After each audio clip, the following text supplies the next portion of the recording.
G'day. Here for my semi-regular update.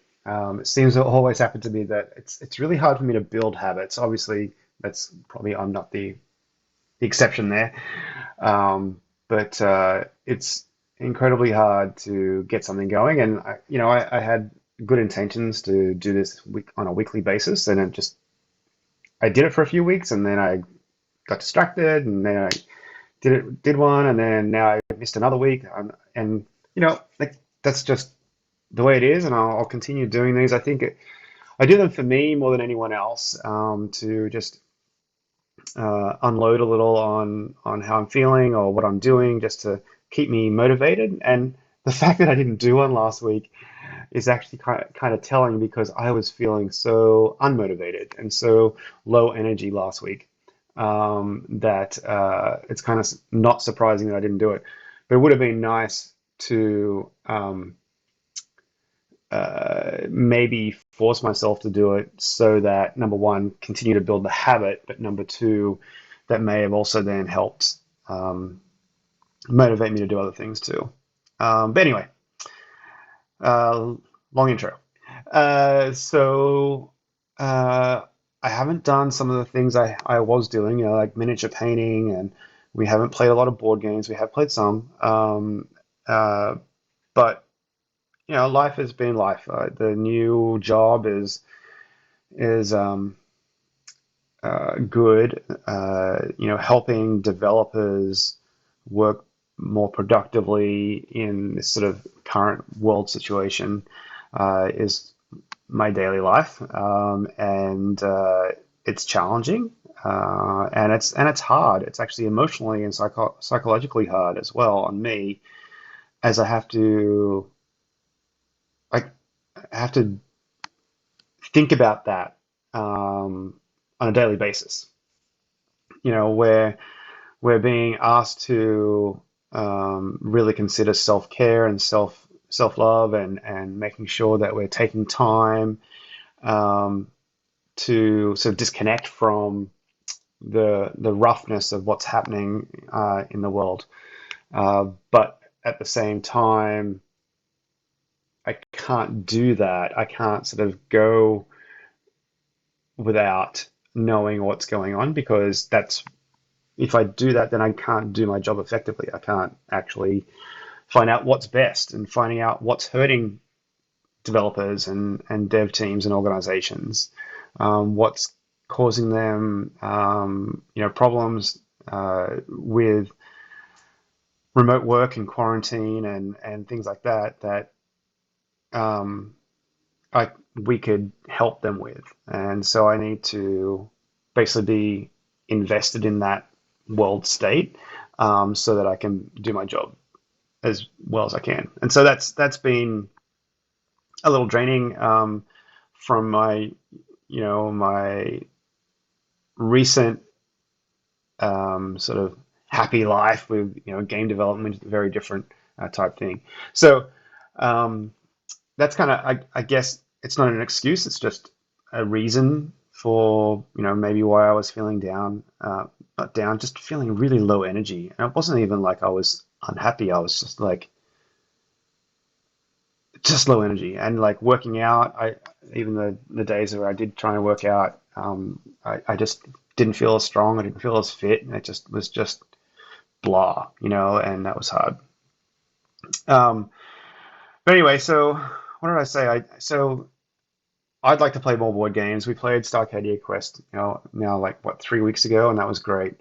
Um, since then, I think we've played only once or twice. I know we played a couple of weeks back with some great friends over Zoom, and we played Azul, which is one of our favorite games, and it actually translated really well the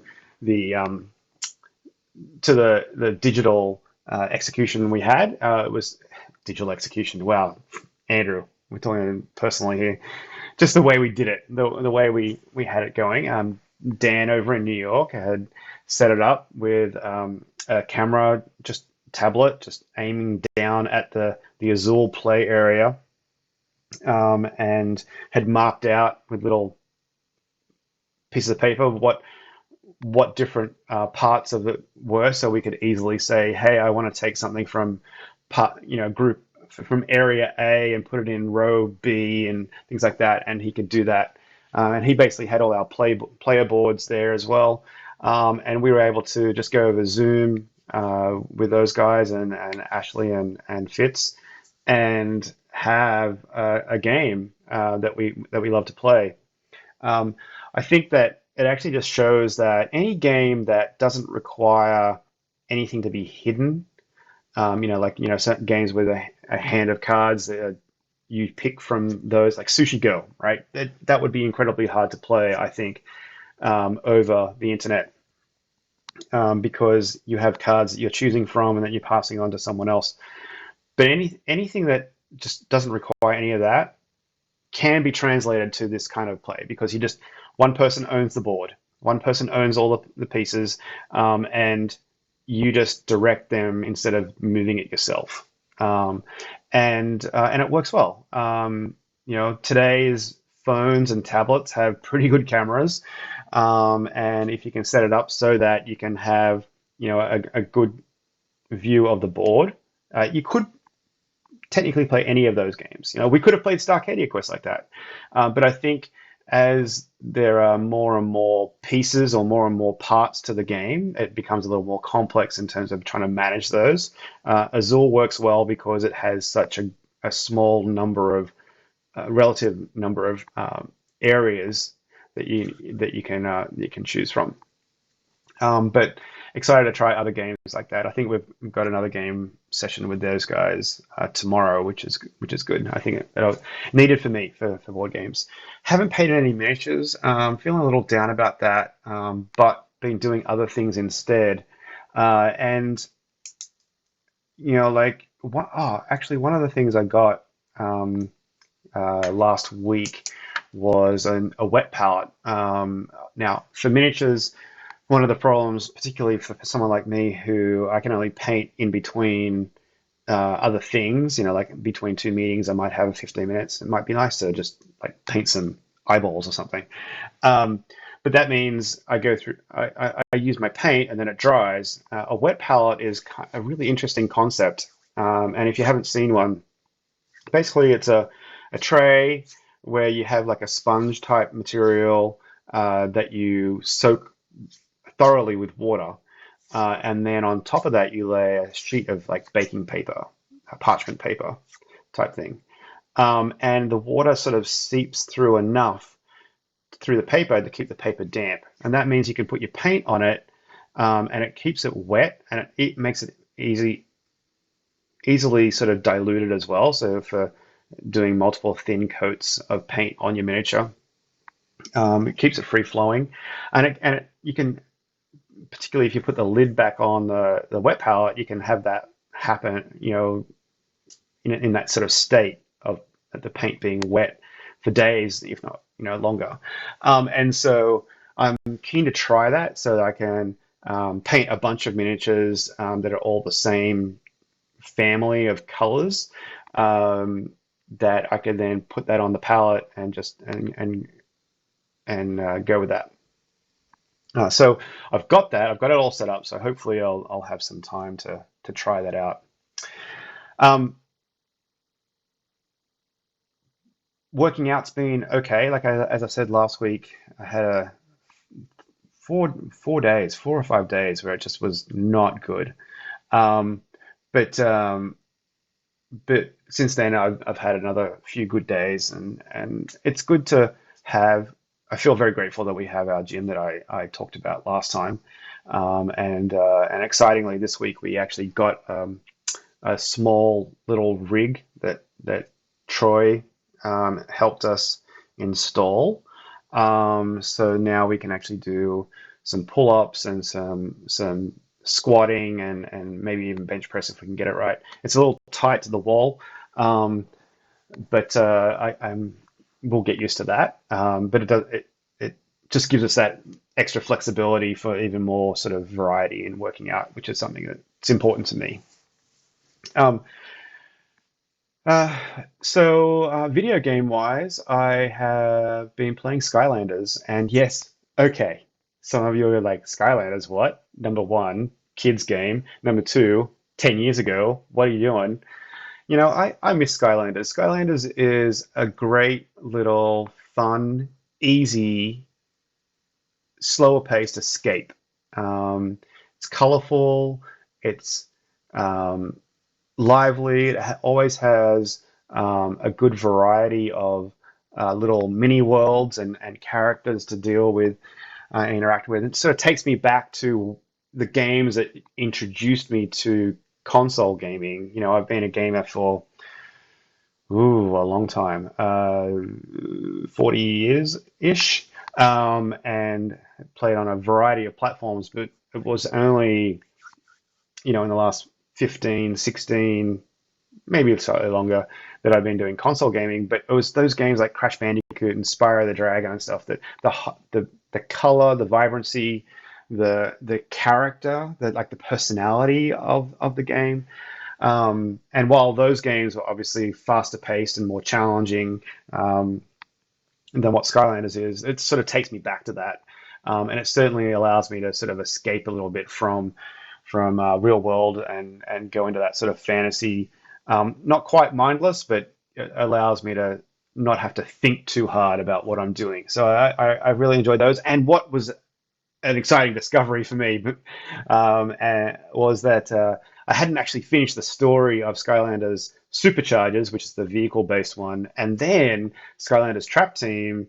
I hadn't finished that either, so I've now completed Skylanders Superchargers. 1,000 achievement score, got it all done, went through all the levels, did all the extra challenges. So that was a lot of fun, and now I'm turned to Trap Team, and I'm working through the story there, and it's just fun. It's a really good, challenging little game for anyone who wants to play. Allows co-op, so when Ed wants to play, she can join in, and it's a lot of fun. So that's what I'm doing right now, is playing through the Skylanders games to complete them. And so I think after Trap Team, I think Imaginators, I finished the story when it first came out, but there are some additional challenges and activities that I didn't do, so I'm going to go back and do those. And then I can't think of what the other one was. Maybe Swap Force is just a couple of achievements that I might just go back and do. But I'm looking forward to some other games that have been added into my queue, like the Call of Duty Modern Warfare 2 campaign remake is now downloaded and ready to play. So maybe I'll take a break between Trap Team and the next one to do that. But Skylanders, a lot of fun. It was great pulling out all the figures, and we even ordered a couple of extras off eBay to fill in a couple of gaps. And Trigger Happy is still my favorite character. He is just awesome. And so that was that. One of the other things that,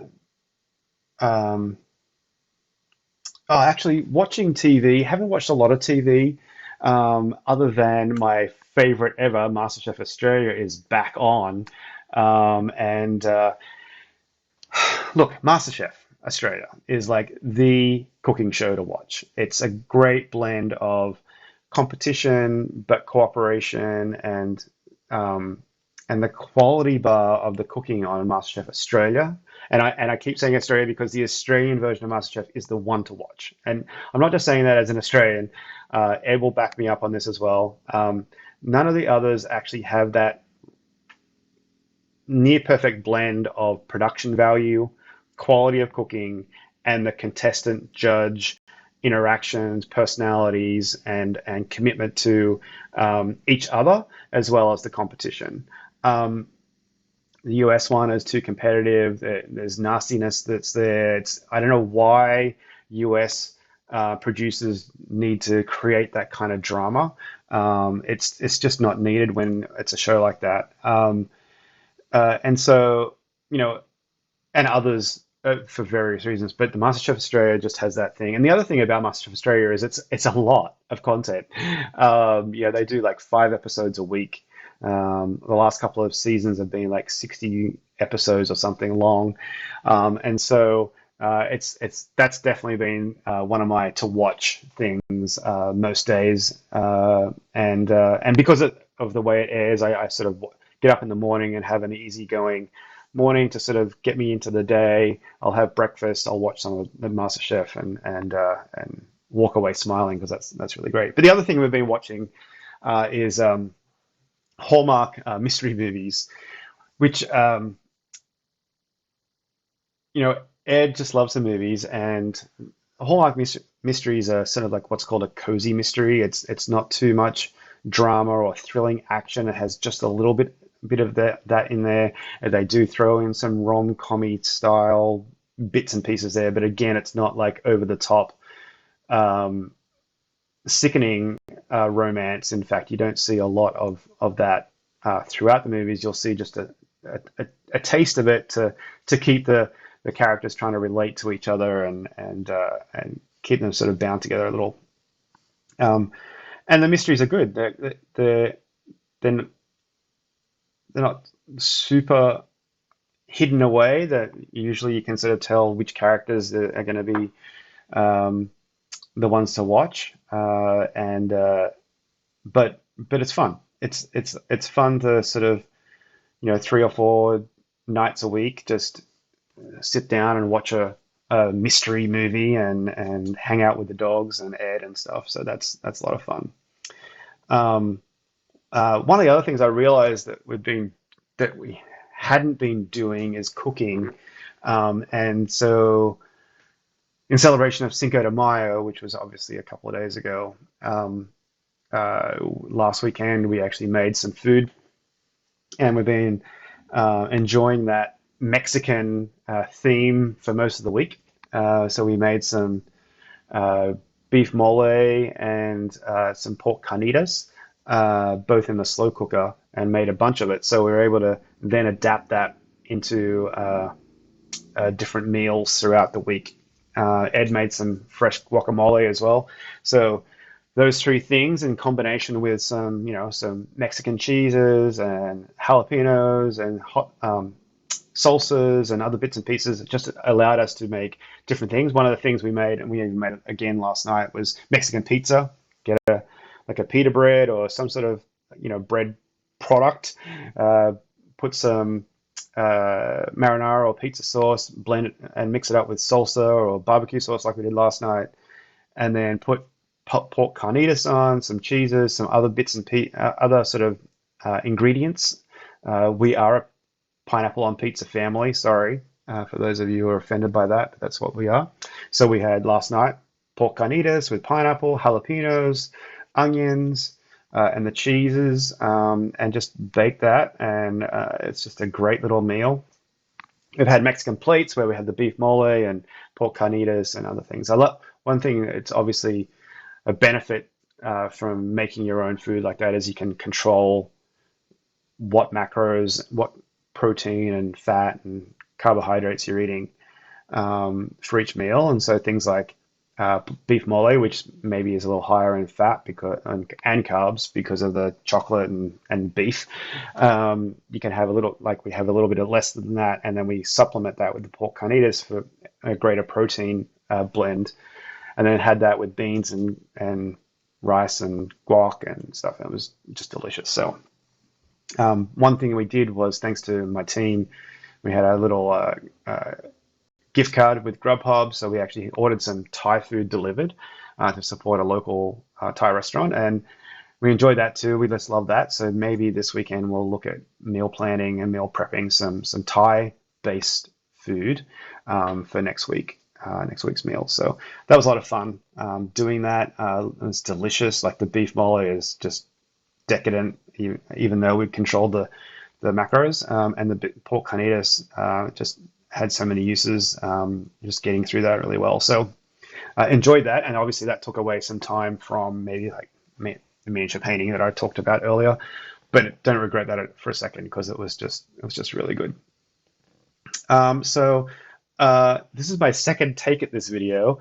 The first one didn't record audio, so I've probably rambled on longer than I should have, but hopefully if you are watching this and you enjoy it, otherwise, sorry.